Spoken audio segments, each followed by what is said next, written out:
जय हिंद दोस्तों, स्वागत है आपका आपके अपने परिवार में। आप लोगों के मन में काफी सारा सवाल होगा कि सर अब क्या होगा यूपी पुलिस पेपर लीक में। किस तरीके से अब धरना होने वाला है, किस तरीके से प्रोटेस्ट होने वाला है, क्या हमें इंसाफ मिलेगा कि नहीं मिलेगा। क्योंकि आप लोगों के मन में जो था कि सर हम पैदल यात्रा करेंगे, पैदल यात्रा तो कैंसिल हो गया, तो उसके बाद अब क्या करें ऐसा कि आपको यहाँ पर न्याय मिल पाए, आपको इंसाफ मिल पाए। काफ़ी तरह के आपके मन में सवाल होने वाले हैं। आपके मन में ये भी होगा, क्या ये पेपर कैंसल भी होगा? जो हम इतनी मेहनत कर रहे हैं, तो यहाँ पर क्या हमें न्याय मिल पाएगा? तो ऐसे 100 तरह के सवालों के जवाब मैं आपको इस वीडियो में लेकर आया हूँ। तो वीडियो को लेकर शुरू से लेकर अंत तक देखिएगा मेरे भाई।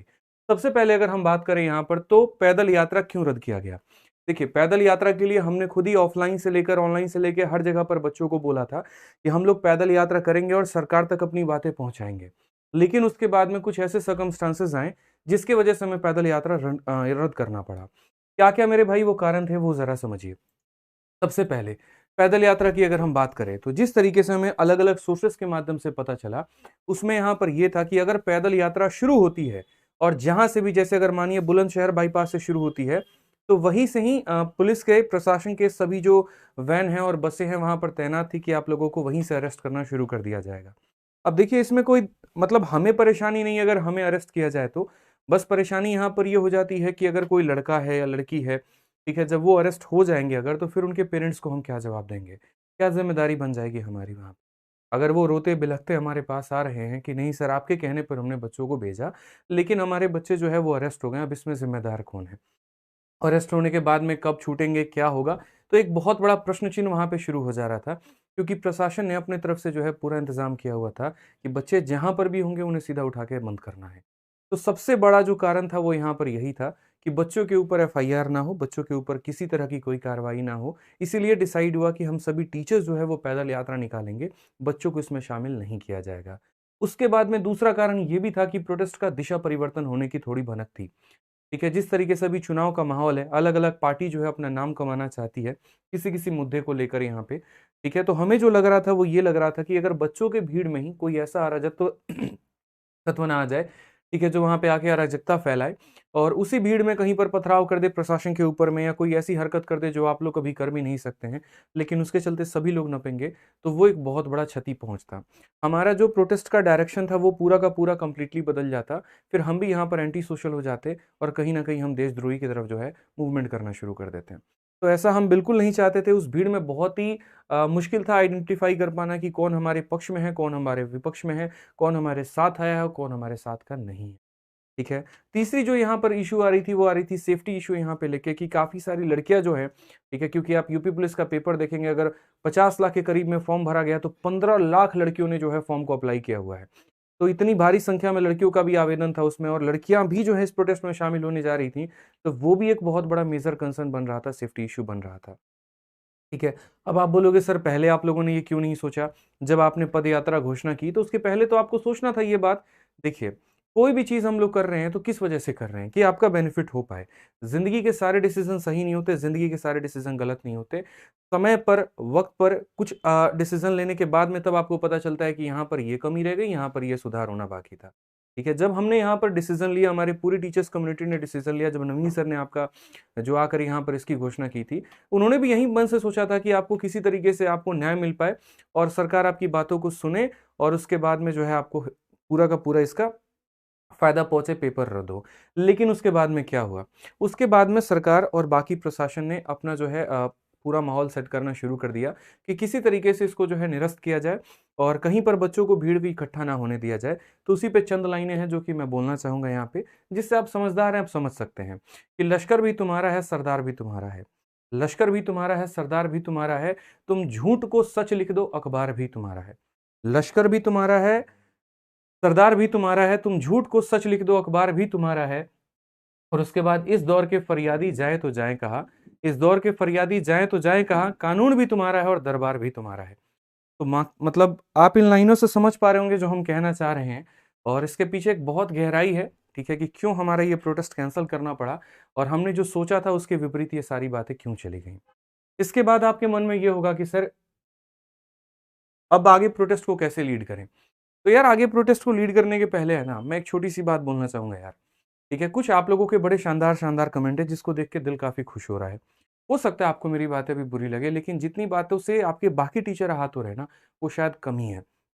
आप में से एक भाई, जैसे एक हमने विवेक सर के वीडियो से एक कमेंट निकाला, उसमें यहाँ पे लिखा हुआ था कि बच्चों को क्यों बेवकूफ़ बना रहे हो सर, साफ-साफ बोल दो कि पैसे कितने मिले हैं, नवीन सर पैसे पे बिक गए हैं। ये कमेंट मेरे लिए नहीं था, ये नवीन सर के लिए आपके कमेंट था। ठीक है, सबसे पहले एक बात बताएँ मेरे भाई, इस समय कोई भी टीचर है, चाहे वो आपके नवीन सर हैं, चाहे वो आपके विवेक सर हैं, कुमार गौरव सर हैं और भी काफ़ी सारे संस्थाओं के टीचर हैं, सबने बहुत मेहनत की है आपको पढ़ाने में। इस बात को हमेशा ध्यान रखिएगा। सबने अपना हमेशा एफर्ट 100% 200% आप लोगों के लिए दिया हुआ है। और जहाँ तक बात आती है पेपर लीक की, अगर टीचर अपने प्रोफ़ेशनली बात करे, तो वो उसका संबंध भी नहीं, उसका मैटर भी नहीं है। टीचर का भाई प्रोफ़ेशन काम होता है सिर्फ़ पढ़ाना।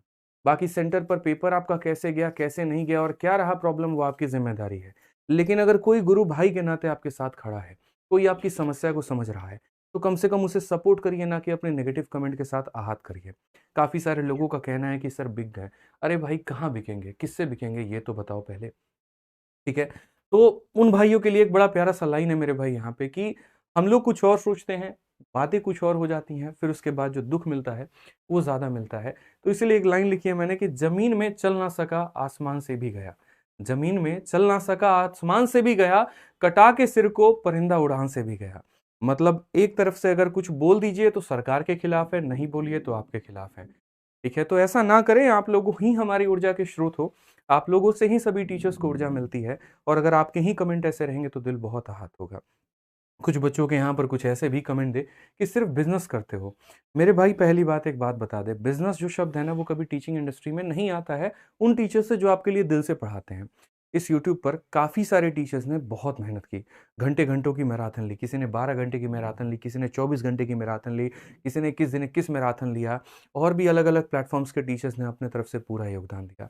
अगर मैं अपनी ही एक छोटी-सी मैराथन की बात करूँ मेरे भाई, तो यहाँ पर मैं आपको अपनी छोटी-सी एक मैराथन दिखा रहा हूँ कि जो आपकी यूपी पुलिस की प्लानिंग थी, वो हमने किस तरीके से की।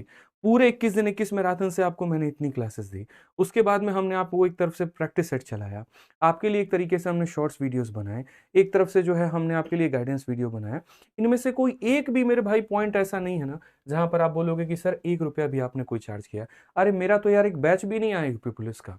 मैंने तो आप लोगों को फ्री में सारी क्लासेस दी हैं यूट्यूब पे हर एक चैनल पे। किसी एक बैच के लिए एक सिंगल रुपए तक भी हमने ₹1 का भी कोई बैच नहीं निकाला। तो बिज़नेस का तो कोई मतलब ही नहीं बनता है। किसी टीचर के लिए नहीं बनता है, इस बात को समझिए। बिज़नेस तो तब होता कि हाँ भैया, आपने हमें पैसे दिए थे पढ़ाने के, हमने आपको पढ़ा दिया और उसके बाद हमारा नाता आपका यहीं पर ख़त्म है, बाकी आप जाने। कोई टीचर यहाँ बिज़नेस के लिए नहीं है। यहाँ पर ये है क्योंकि हर कोई, हर मतलब जो टीचर है ना, वो आप लोगों से बहुत इमोशनली कनेक्टेड है। मेरे भाई, हम लोग हैं ही आप लोगों की वजह से और अगर आप पर परेशानी आएगी तो हम कहाँ पीछे हटें। फिर वो तो आप चाहे कितना भी भला कह लो, कितना भी बुरा कह लो, हमें आपके साथ है, रहना है तो रहना है। तो बिज़नेस की कोई बात नहीं होती, ऐसे कभी भी किसी टीचर के लिए शब्द मत कहिए। इनमें से कोई भी शब्द मेरे लिए नहीं है, लेकिन जब आप टीचर्स के लिए ऐसा बोलते हैं ना, तो दिल बहुत आहत पहुँचता है। कृपया करके मेरे भाई ऐसा ना बोलें। बहुत मेहनत लगती है एक टीचर को मैराथन लेने में। 12-12, 24-24 घंटे भूखे-प्यासे वो आपको पढ़ा रहे होते हैं, सिर्फ़ इस उद्देश्य के साथ कि यार अब जाके आपका सिलेक्शन हो पाएगा। कुछ बच्चों ने कहा कि अरे आपने तो अकेला ही छोड़ दिया। ठीक है, आप लोगों ने इतनी बड़ी-बड़ी अनाउंसमेंट की, लेकिन उसके बाद हमें समझ नहीं आया और हमें यहाँ पर छोड़ दिया। आप किस दिशा में लेके जा रहे हो हमें तो पता भी नहीं है। अब लग रहा है कि हमें खुद से ही करना पड़ेगा। बिल्कुल मैं कहता हूँ आपको खुद से करना पड़ेगा, लेकिन हमने आपको अकेला नहीं छोड़ा है। हमारी जो प्लानिंग है, हम सभी टीचर्स की जो प्लानिंग है, वो आपके लिए क्या है ज़रा हम एक बात बता देते हैं। तो अगले कदम पर जाने के पहले 2 बातें मैं आप लोगों से बोलूँगा। सबसे पहली बात कि एकजुट रहिए। काफ़ी सारे लोग तोड़ने की कोशिश करेंगे, काफ़ी सारे अलग-अलग अपने ग्रुप बनाएँगे, काफ़ी सारे स्टूडेंट में ही ऐसे होंगे, कोई किसी नेता के पक्ष में चला जाएगा, तो कोई किसी के विपक्ष में चला जाएगा। क्योंकि मैंने एक छोटा-सा ही मैसेज अपने टेलीग्राम पर डाला था, तो उसमें बच्चे आपस में भिड़ गए। कोई भक्त है, तो कोई विद्रोही है। यहाँ पर कोई राजनीतिक मुद्दा नहीं है। हमारी लड़ाई सरकार से नहीं है, हमारी लड़ाई प्रशासन से नहीं है, हमारी लड़ाई इस पेपर के लीक से है। और ये पेपर अगर लीक हुआ है, चाहे वो किसी की भी सरकार होती, फ़र्क नहीं पड़ता। ये गलत स्टेप है और इसमें हमारी बस इतनी सी माँग है कि अगर लीक हुआ है तो एक संवैधानिक संस्था बनाएँ और उसके बाद में जाँच करवाएँ और उसके बाद में इस लीक को बंद करें। ठीक है, मैं एक और वीडियो लेकर आऊँगा जिसमें पूरे भारत में किन-किन परीक्षाओं के कितने पेपर लीक हुए हैं, उससे पूरे भारत के अर्थव्यवस्था को कितना नुकसान पहुँचा है, बच्चों का भविष्य का कितना नुकसान हुआ है, वो सारी बातें बताऊँगा। एक मेरे भाई तैयारी कर रहा छात्र, औसतन उसे 3 साल लगता है तैयारी करने में कोई भी सरकारी नौकरी की और अगर 1 साल की बात करें तो 2 से 3 लाख रुपए का उसका खर्चा लगता है। सोचिए जब तक वो 3 सालों में कितने रुपए वो खर्च कर चुका होता है और बाद में उससे मिलता क्या है? तो कुछ भी नहीं। निराशा के अलावा उसके जीवन में कुछ आती। वहाँ पर वो टूटता है, वो बिखरता है, वो रोता है। ठीक है? तो ऐसे कई सारी बातें हैं, सब कुछ हम आपको डिटेल में बताएँगे। फिलहाल अगर हम बात करें तो अगले कदम को लेकर, तो पहली बात तो आप एकजुट रहें, सपोर्ट करें एक-दूसरे को, ठीक है? सिर्फ टीचर्स को सपोर्ट ना करें, आपस में भी एक-दूसरे को सपोर्ट करें। अगर आप में से कोई भी स्टूडेंट अगर मान लीजिए कि अपनी तरफ से कुछ लीड कर रहा है, तो उसको सपोर्ट करिए वहाँ पर कि हाँ, आप चलो हम आपके साथ में हैं। ठीक है? बहुत सारे बच्चे ये सोचते हैं, अरे यार हमारा तो लड़ाई ही नहीं है, कोई बात नहीं इन 4 लोगों को लड़ लेने दो, इन्हें प्रोटेस्ट कर लेने दो, लाठी ये खा लेंगे, हम तो पीछे से रहेंगे, बाद में हाँ भाई ये बता देना कि रिज़ल्ट जो है वो क्या आया, बाद में हम भी जाके पेपर दे देंगे। मतलब आपकी मन की इच्छा है यहाँ पे कि आप उस शामिल हो, आप भी चाहते हो कि ये सिस्टम बदले, आप भी चाहते हो पेपर दोबारा से हो, लेकिन आप उस भीड़ में शामिल नहीं होना चाहते। आप बस बैठ के यूट्यूबर्स बने रहना चाहते हो, आप बस कमेंट करना चाहते हो, वीडियो को लाइक करना चाहते हो, लेकिन अगर बात सड़क पर उतरने की आएगी तो वो आप नहीं करते। तो ये कोई सपोर्ट नहीं होता है मेरे भाई। सपोर्ट अंदर से आता है कि हाँ भाई गलत हुआ है, तो हुआ है और हम तुम्हारे साथ हैं। इसके लिए हम लोगों ने 2 तरह से प्रोटेस्ट का डिसाइड किया है कि एक ऑनलाइन प्रोटेस्ट करेंगे और एक ऑफलाइन प्रोटेस्ट करेंगे। ऑनलाइन में कैसे करेंगे मेरी बातों को समझिए। ऑनलाइन करना क्यों ज़रूरी है? देखिए ऑफलाइन प्रोटेस्ट के माध्यम से आप यूपी में जो है अपनी बात सरकार तक पहुँचा पाएँगे। लेकिन मुझे ऐसा लगता है कि आज भारत के हर राज्य में जो पेपर हो रहे हैं वो कहीं न कहीं लीक हो रहे हैं। तो उसके लिए मतलब जो सरकार है वहाँ तक अपनी बात पहुँचानी ज़रूरी है। तो ऑनलाइन के माध्यम से फ़िलहाल हम ट्विटर पर ट्रेंड कराएँगे। और ये 3 आपके सभी टीचर्स ने मिलकर जो है हैशटैग डिसाइड किया है। जिसमें आपके विवेक सर ने ये हैशटैग दिया है और बाकी नवीन सर हो गए, गौरव सर हो गए और काफ़ी सारे मतलब संस्थाएँ हो गए, जिनका नाम नहीं ले पा रहा हूँ मेरे भाई क्षमा चाहेंगे। ठीक है, उसके लिए आप लोगों का बहुत महत्वपूर्ण योगदान रह रहा है बच्चों के लिए और ऐसे ही आप लोग करते रहें। ठीक है, तो ये 3 हैशटैग है आपके जो आपको ट्विटर पे कंटिन्यूअसली ट्रेंड कराते रहना है। कोई एक डेट फिक्स नहीं है, कोई एक टाइम फिक्स नहीं है, आप जब तक हो, जितना हो सके आप यूपी पुलिस री एग्ज़ाम का सत्याग्रह ऑनलाइन में चलाते रहें, ठीक है? इसका प्रभाव देखने को मिलेगा। देखिए, आप संख्या में बहुत बड़े हैं। 50 लाख फॉर्म भरे गए हैं मेरे भाई, तो आप अपनी तादाद को कम ना समझें। आपकी जो पावर है, आपकी जो वैल्यू है, वो कम नहीं है। ट्विटर पर मैं खुद अपने आईडी से पूरा लगा पड़ा हूँ और जिस भी तरीके से हो सकता है, जितना हो सकता है मेरे भाई हम यहाँ पर कर रहे हैं आप लोगों के लिए। बस आप लोगों से यहाँ पर अनुरोध है कि आप भी जुड़िए हमारे साथ में और ट्विटर पे पूरा कैंपेन करिए। ठीक है? ये हमारी आईडी है आदित्य रंजन 108 करके आप देखेंगे यहाँ पर। ठीक है? तो आदित्य रंजन 108 108 है और यहाँ पर आप मुझे फॉलो कर लीजिएगा। जो ट्रेंड होगा, जो हैशटैग होगा हम आपको यहाँ पर बताते रहेंगे। ठीक है? और उसके बाद में इसी तरीके से हम सरकार के लिए जो है अपनी बातें पहुँचाते रहेंगे। जो भी हो पाएगा, जितना भी संभव हो पाएगा क्योंकि कई बार क्या होता है, सही जानकारी नहीं होने के कारण जो क्राउड है वो बिखर जाता है। सही ट्रेंड नहीं होने के कारण मेरे भाई बहुत दिक्कतें हो जाती हैं। तो हम लोग एकदम सही हैशटैग ट्वीट करेंगे और सही हैशटैग ट्रेंड कराएँगे। ठीक है? बाकी लिंक भी डिस्क्रिप्शन में ट्विटर का मैं दे दूँगा। नेक्स्ट बात आती है ऑफलाइन प्रोटेस्ट को लेकर। तो देखिए ऑफलाइन प्रोटेस्ट में सबसे पहले आप जहाँ-जहाँ पर हैं, जिस भी जिले में हैं, तो अपने जिला मुख्यालय में जाकर एक ज्ञापन दीजिए। अपनी भाषा में अपना दुःख-दर्द व्यक्त करें। हम यहाँ कोई फॉर्मेट आपको नहीं देने वाले हैं कि आप ये जाके लिखिएगा। भाई जो आपका दुःख-दर्द है, जो आपके पास सबूत है, जो भी पॉइंट है आपके पास में, आप अपने जिला मुख्यालय में जाइए क्योंकि ये लड़ाई आपकी है और आप ही को लड़नी है। और जितना बेहतरीन आप इस लड़ाई को लड़ सकते हैं ना, यकीन मानिए और कोई कर ही नहीं सकता। तो अपने-अपने जिला मुख्यालय में जाइए और जिला मुख्यालय में जाकर जो है एक एप्लीकेशन दीजिए कि ये हमारा पेपर था, यहाँ-यहाँ पर इस तरीके से ये लीक हुआ है और हम इसका दोबारा परीक्षा चाहते हैं। दूसरी बात हम बोलेंगे यहाँ पर कि इस प्रोटेस्ट का मेरे भाई कोई भी लीडर नहीं है, जो लीडर है वो आप हैं। मैं ऐसा क्यों बोल रहा हूँ ये कारण है। देखिए इस समय क्या हो रहा है कोई भी टीचर अगर लीडर बन रहे हैं या उसको लीड कर रहे हैं तो मेरे भाई तुरंत उनके नाम का अरेस्ट वारंट निकल रहा है और उनकी गिरफ्तारी हो रही है। अब ऐसी स्थिति में अगर हम बात करें मेरे भाई तो उसका कोई चेहरा ही नहीं रहेगा, एकदम निर्बल हो जाएँगे आप यहाँ पे। ठीक है? तो ये जब लड़ाई आपकी है ना तो उसके लीडर भी आप ही हैं। आप में से जो बच्चा जिस भी डिस्ट्रिक्ट में रहता है अपना ग्रुप बनाए, अपने लोगों के साथ में कनेक्ट करे और अपने ही एरिया में अपने-अपने डिस्ट्रिक्ट में जो है वो धरना देना शुरू करें। ठीक है? कारण हम आपको यहाँ पर ये बताते हैं कि देखिए अगर पर्टिकुलर एक ही जगह पर सभी सोचेंगे, तो यूपी में कई सारे डिस्ट्रिक्ट हैं। अब सभी लखनऊ जाने की अगर सोचे तो संभव नहीं है। तो इसीलिए आप अपने क्षेत्र में जहाँ-जहाँ पर हैं आप वहीं से जो है सरकार तक अपनी बात पहुँचाने की कोशिश करें। जो भी यहाँ पर लोकल इंस्टीट्यूट्स हैं वहाँ के, जो भी मेरे भाई ऑफलाइन के इंस्टीट्यूट है वहाँ पे, वो उन बच्चों को सपोर्ट करें।